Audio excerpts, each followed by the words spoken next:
Y a pas que 4 membres chez les Fantastic Four, mec. Nah, parce qu'il en manque 13. Ouais. Et pour célébrer le retour des 4 Fantastiques chez Marvel, je vais tous vous les présenter un à un, allant jusqu'au plus fort. Donc accrochez-vous bien. C'est le vilain geek.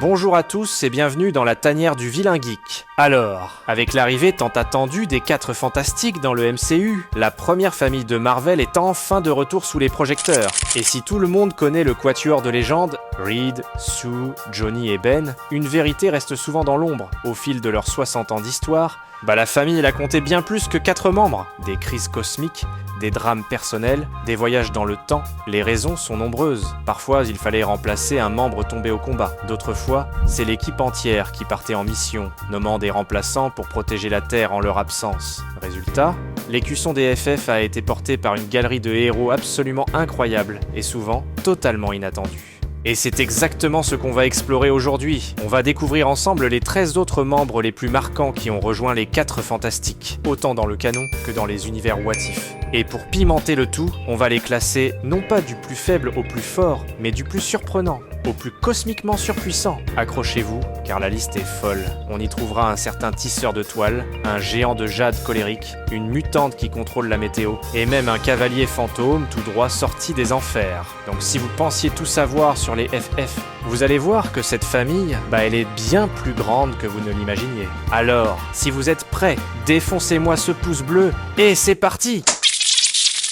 On commence notre classement avec un héros que vous connaissez tous grâce au MCU, mais que personne n'associe à la première famille. Scott Lang, le deuxième Ant-Man. Oui, Ant-Man chez les FF, et ce n'est pas arrivé qu'une fois. La première, c'était en 1994, dans Fantastic Four numéro 384. Reed Richards est présumé mort, après un combat contre le Docteur Doom. L'équipe a besoin d'un expert pour analyser la technologie de Doom, et prouver que Reed est en vie.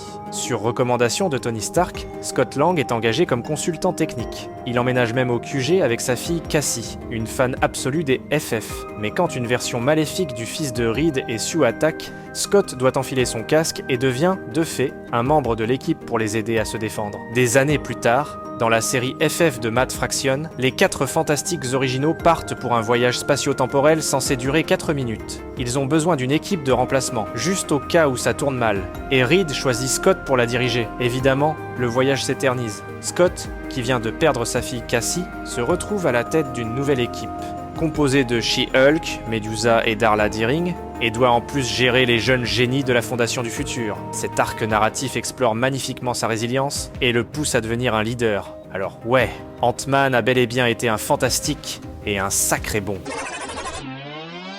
On continue notre descente dans les archives des FF avec un duo que vous n'attendiez vraiment pas. Oubliez la science de Reed Richards pour un instant, et imaginez une gamine surdouée, considérée comme l'un des seuls génies de la planète, capable de rivaliser l'intelligence de Reed, et accompagnée de son T-Rex par-dessus le marché. Je vous présente Lunella Lafayette, alias Moon Girl, et son grand poteau reptilien, Devil Dinosaur. Alors comment diable ont-ils pu rejoindre les 4 Fantastiques? Ça se passe à une période où l'équipe originale est dissoute, laissant Johnny et Ben un peu paumés. C'est là qu'intervient Lunella. Voyant ses héros de quartier en manque de famille, dans le comics Moon Girl and Devil Dinosaur numéro 27, elle décide de réunir la chose et la torche humaine pour reformer l'équipe sous le nom des Fantastic 3.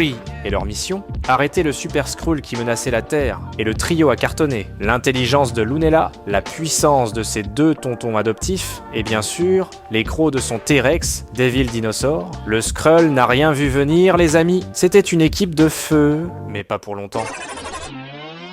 On passe à un véritable pilier de l'univers Marvel, un type à la peau aussi dure que son caractère, l'indestructible Luke Cage. L'histoire de Luke avec les FF est l'une des plus anciennes. En 1976, dans Fantastic Four numéro 168, la chose redevient humain de façon permanente.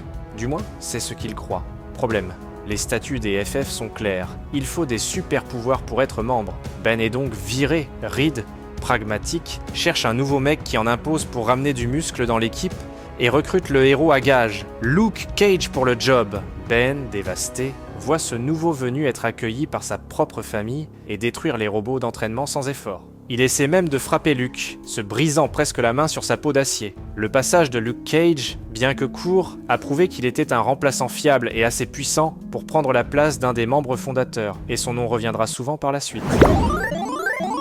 On monte d'un cran en puissance avec une avocate le jour et une force de la nature en tout temps. Voici la charismatique Jennifer Walters, alias She-Hulk. Son arrivée est une conséquence directe du premier Secret Wars, en 1984. À la fin de l'événement, la chose qui a découvert qu'il pouvait redevenir humain à volonté sur la planète Battleworld décide d'y rester. Les FF se retrouvent à nouveau sans leur poids lourd. Dans Fantastic Four numéro 265, sur la recommandation de Reed, il recrute donc She-Hulk. Et ce n'est pas un remplacement éclair. Elle restera membre pendant près de 35 numéros, dans un run iconique de John Byrne. Contrairement à Ben, elle adore être She-Hulk et apporte une énergie nouvelle à l'équipe.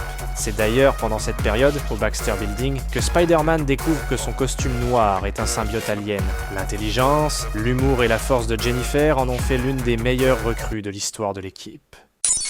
Ok, on passe maintenant à un membre qui est plus qu'une recrue. Il fait partie de l'ADN des FF depuis leur début. Sa Majesté le Roi du Wakanda, alias Black Panther, et sa toute première apparition. Dans Fantastic Four numéro 52 en 1966, le voit inviter l'équipe au Wakanda, pour mieux les chasser et les battre à plate couture afin de tester leur valeur. C'est dire le lien qui les unit. Pourtant, il faudra attendre 2007, après Civil War, pour qu'ils rejoignent officiellement l'équipe. Reed et Sue, leur couple brisé par le conflit, décident de prendre une pause. Pour les remplacer, ils ne choisissent personne d'autre que T'Challa et sa femme de l'époque, Tornade des X-Men.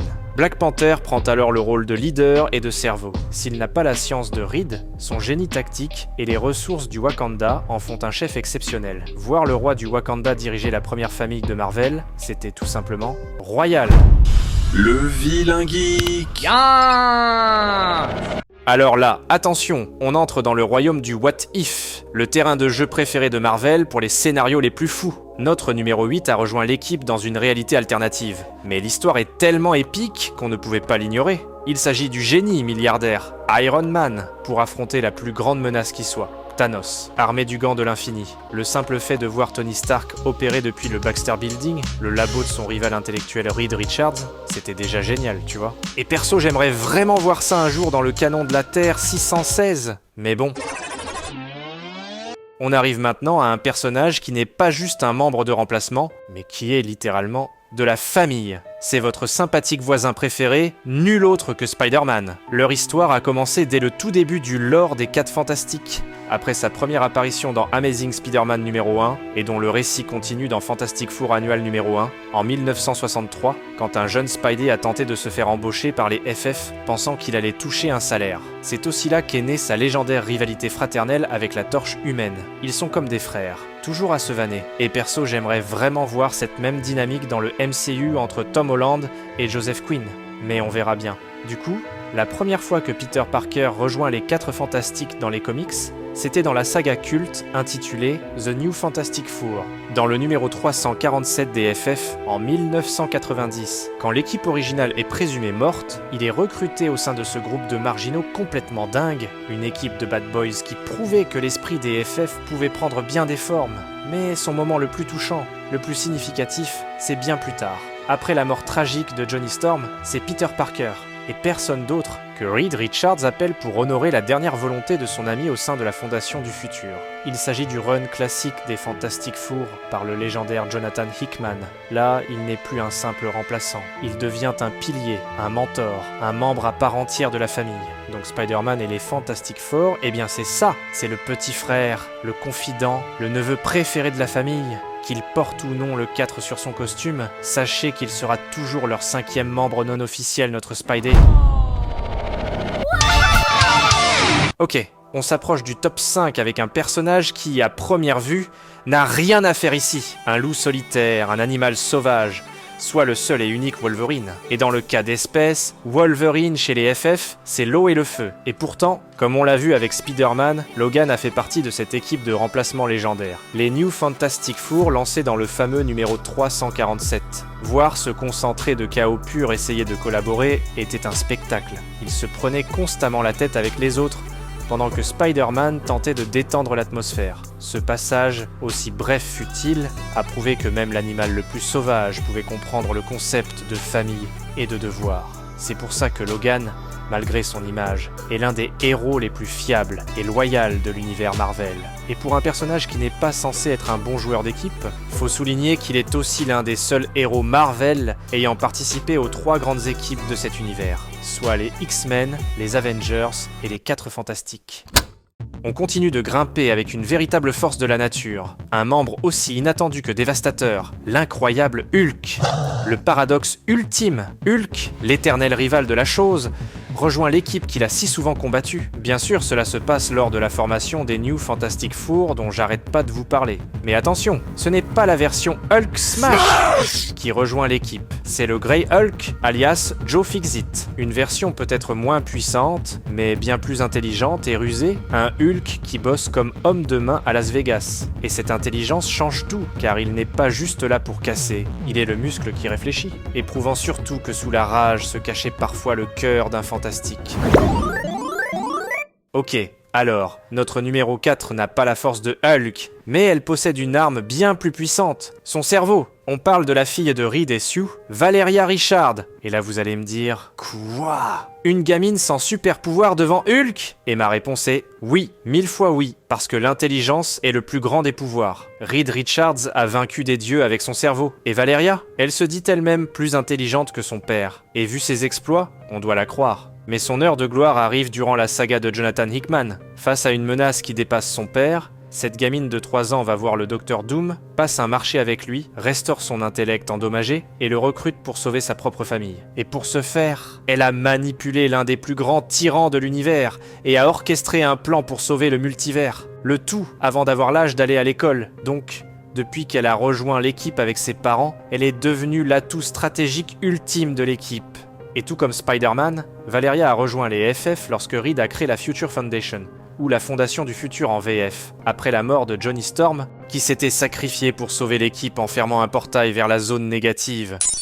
On arrive enfin au top 3, avec une recrue qui est non seulement une mutante de niveau Oméga, mais aussi une véritable reine, la majestueuse déesse de la météo, Ororo Munroe, l'un des membres clés des puissants X-Men, alias la Tornade. Comme on l'a vu avec Black Panther, son arrivée se fait juste après Civil War. Reed et Sue quittent l'équipe pour se reconstruire, et c'est le couple royal du Wakanda, soit le roi T'Challa et la Tornade, qui prend la relève de l'équipe.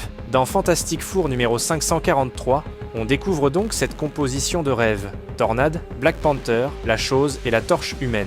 Tornade apporte une grâce et une puissance phénoménale à l'équipe. Mais au-delà de ses pouvoirs, c'est son expérience de leader des X-Men et sa sagesse de reine qui ont permis à cette famille reconstituée de survivre à un affrontement terrible contre le puissant Galactus. Non seulement ça, mais pour ceux qui ont vu ma dernière vidéo au sujet de l'évolution cosmique de Tornade, qui est devenue l'incarnation et l'avatar de l'entité cosmique appelée l'Éternité, et bah c'est justement lors de ses aventures avec les Fantastic Four que Ororo a pour la première fois croisé son destin avec cette puissante divinité. Et j'ai le lien dans la description si ça vous intéresse.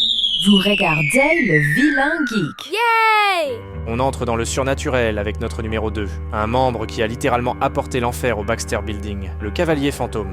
Ghost Rider. Lui aussi faisait partie de cette équipe improbable des New Fantastic Four de 1990. Aux côtés de Spider-Man, Hulk et Wolverine, on voit Danny Ketch et son esprit de vengeance former la pièce la plus imprévisible et mystique du puzzle. Imaginez la scène.